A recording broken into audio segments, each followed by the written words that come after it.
Some authors are so unique that they influence everything that comes after. Sergio Leone is one of them.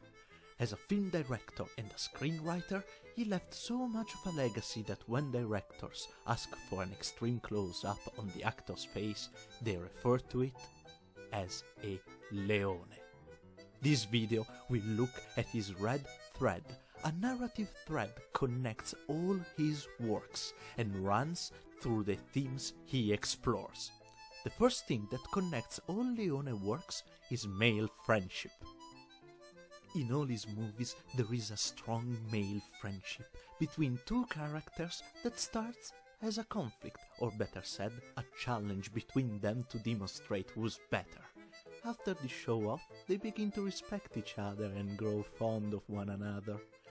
It becomes a deep connection with reciprocal ironical jokes and mockery based on recognizing each other's skills and, at times, working towards a common goal. An example is the alliance between Monco and Colonel Mortimer to get the bounty on El Indio in For a Few Dollars More. This type of friendship is always present but evolves with each movie. At the start of his career, it is only a side note, as the friendship between the man with no name and the innkeeper in A Fistful of Dollars. But with each story, it becomes a more relevant part until we get to Once Upon a Time in America.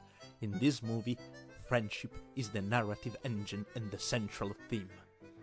The relationship between Noodles and Max set out like in every other Leone's movie, through a demonstration of strength, but evolves in a deep connection with a level of sacredness. What moves the plot from the start of the film is precisely the guilt that Noodles feels for betraying Max. These friendships are underlined by the musical scores, which give every character their own soundtrack. Music becomes an integral part of each one of his movies. Leone has a great skill in making music and images indispensable elements from each other, creating an overwhelming mixture, where dialogues are important but not essential to communicate the essence of what's on screen. Music becomes narrative, expressing precisely the viewer's feeling. The best example of this is Sean's flashback in Duck, You Sucker. His least known movie, and in my opinion, highly underrated. If you haven't seen it, I suggest you should. The combination of music and imagery allow Leone to be cinematically concise. His summarize skill explodes with a single sequence present in each movie that carries the theme, the plot, characters' relationships, the pace of the film, the style and the music. In a few words, the entire movie in a single sequence.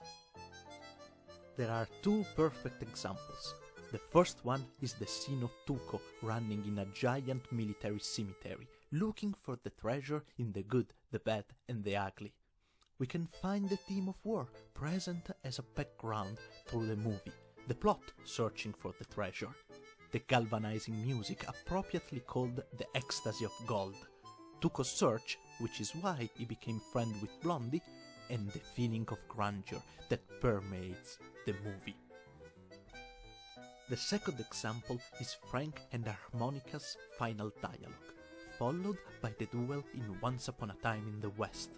The plot and relationship, Frank discovering who Harmonica is and what he wants from him. The theme, the end of an era and the coming of a new one at the horizon. The music, nostalgic and slow. The style, the overstretching of silence and a slow pace that explodes in a single action.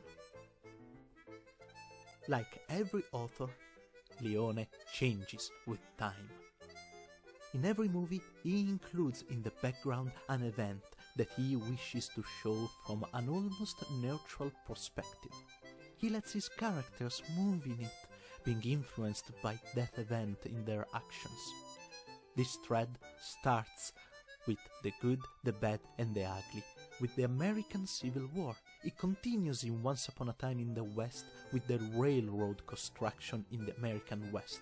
In Duck, You Sucker is the Mexican Revolution, and finally in Once Upon a Time in America is the American Prohibitionism. Leone uses these historical events to show how people are pushed around by history moving forward and ignored in their little stories. The protagonists are undoubtedly influenced in their decision and action by the contest. Still, they do not affect actively historical events. It is just a small story in a much bigger scheme. On a personal note, I believe Sergio Leone has been one of the most influential authors in cinema. There is a cinema before him and after him, influencing authors and directors like Quentin Tarantino and Clint Eastwood. In the video description, you'll find the titles of my 2 favorite movies. I hope you have a look and check them out. If you enjoyed the video, click on like and subscribe. Onward to the next author.